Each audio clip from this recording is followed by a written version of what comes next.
नमस्ते विद्यार्थियों। कल हमने ग्रिम का प्रथम वर्ण परिवर्तन ध्वनि नियम आपको समझाया था और उदाहरण से इसे परिपुष्ट करते हुए बताया था कि किस प्रकार मूल भारोपीय भाषा और अंग्रेज़ी भाषा में वर्ण परिवर्तन किस प्रकार एक वर्ण के बाद अंग्रेजी में परिवर्तित होते हुए दिखलाई पड़ते हैं। जब ग्रिम के पहले ध्वनि वर्ण परिवर्तन नियम में कुछ असमानताएं दिखाई दी तो उन्होंने फिर दूसरा प्रयोग किया और उन्होंने जो दूसरा नियम बनाया उसे द्वितीय वर्ण परिवर्तन ध्वनि नियम कहते हैं। यह जो दूसरा वर्ण परिवर्तन नियम उन्होंने बनाया, उस परिवर्तन में उन्होंने मूल भाषा से जर्मनिक भाषा की भिन्नता लेते हुए जर्मन भाषा के ही दो रूपों में यह अंतर देखा। यानी पहला वर्ण परिवर्तन ध्वनि नियम संस्कृत और हिंदी मूल भारोपीय भाषा और अंग्रेजी में था और यह दूसरा ध्वनि वर्ण परिवर्तन नियम उन्होंने जर्मनिक भाषा की ही उच्च जर्मन और निम्न जर्मन के अंतर्गत अंतर देखा। उन्होंने यह प्रयास किया कि जो निम्न जर्मन वाले वर्ण थे उन पर कोई अंतर नहीं पड़ा और उन्होंने उच्च जर्मन और निम्न जर्मन में जो ध्वनियाँ भिन्न भिन्न हो गई थी उन ध्वनियों के मध्य अंतर देखा।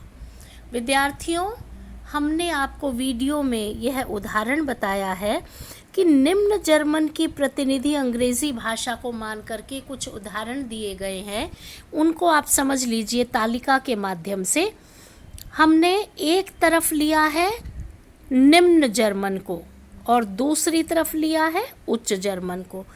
एक तरफ निम्न जर्मन के उदाहरण अंग्रेजी के अंतर्गत है और उच्च जर्मन के उदाहरण उच्च जर्मनिक भाषा में है। अब विद्यार्थियों देखिए कैसे है उदाहरण, देखिए प का फ हो गया। अब शब्द है डीप, DEEP, डीप। डीप का उच्च जर्मन में जाकर के हो गया टीफ, TIEF, टीफ हो गया। और यहाँ प का फ में शीप, SHEEP, शीप उच्च जर्मन में जाकर के हो गई शाफ, SCHAF।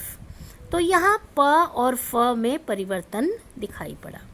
फिर ट का टस या सस, अंग्रेजी में शब्द है फुट, FOOT, फुट। उच्च जर्मन में जाकर के हो गया फस, FUSS, फस। इसी के अंतर्गत एक और उदाहरण है लेट, LET, लेट। उच्च जर्मन में जाकर के हो गया लासेन, LASSEN। फिर निम्न जर्मन में एक उदाहरण और देखिए क का ख या ह। तो अब देखिए अंग्रेजी का शब्द है योक, YOKE, योक। और उच्च जर्मन में जाकर के हो गया JOCH, जॉक, JOCH, जॉक। अब अगला उदाहरण देख लीजिए विद्यार्थियों, ह का व।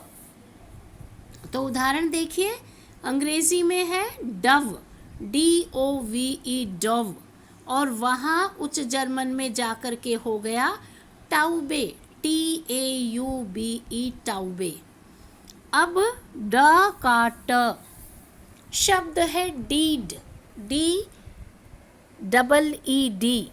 और उच्च जर्मन में जाकर के हो गया टाट, TAT, टाट। थ का ड या द, शब्द है अंग्रेजी में थ्री, THREE। और उच्च जर्मन में जाकर के हो गया ड्राई, DREI, ड्राई। अब विद्यार्थियों, यह तो हुआ दूसरा वर्ण परिवर्तन, जिसमें उन्होंने कुछ ध्वनियों में देखा प का फ, उन्होंने यह देखा ड का ट, ह का व, थ का ड, और उन्होंने परिवर्तन देखा क का ख यह, ट का टस या सस। तो ये इस प्रकार से उन्होंने उदाहरण देखे, और उदाहरण देखने के बाद कुछ दोनों वर्ण परिवर्तन में जो असमानताएं दिखाई दी विद्यार्थियों, वो इस प्रकार की थी कि प्रथम और द्वितीय वर्ण परिवर्तन के संदर्भ में ग्रिम ने जो तालिका दी थी, वो जो आपने जैसा पढ़ा मूल भाषा में आदि जर्मनिक और उच्च जर्मन में, यानी मूल भाषा में हमने जो पहले वर्ण परिवर्तन ध्वनि नियम में देखा था, ध घ ध ब ग द ब में हो गया, और उच्च जर्मन में जाकर के क त प हो गया। या मूल भाषा में जो ग द ब था, वो आदि जर्मनिक में जाकर के क त प हो गया, और उच्च जर्मन में जाकर के ख थ और फ हो गया। मूल भाषा में विद्यार्थियों जो क त प था, वो आदि जर्मनिक में जाकर के ख थ फ हो गया, और उच्च जर्मन में जाकर के ग द ब हो गया। विद्यार्थियों, ये प्रथम वर्ण परिवर्तन ध्वनि और द्वितीय वर्ण परिवर्तन ध्वनि नियम था। यह नियम ग्रिम के द्वारा बनाया गया था। इसे बहुत सारे विद्वानों ने तो ऐसे ही स्वीकार कर लिया, लेकिन कुछ लोगों ने यह कहा कि इनमें उतनी समानता नहीं है जैसा कि याकोब ग्रिम ने दिखलाने की कोशिश की थी।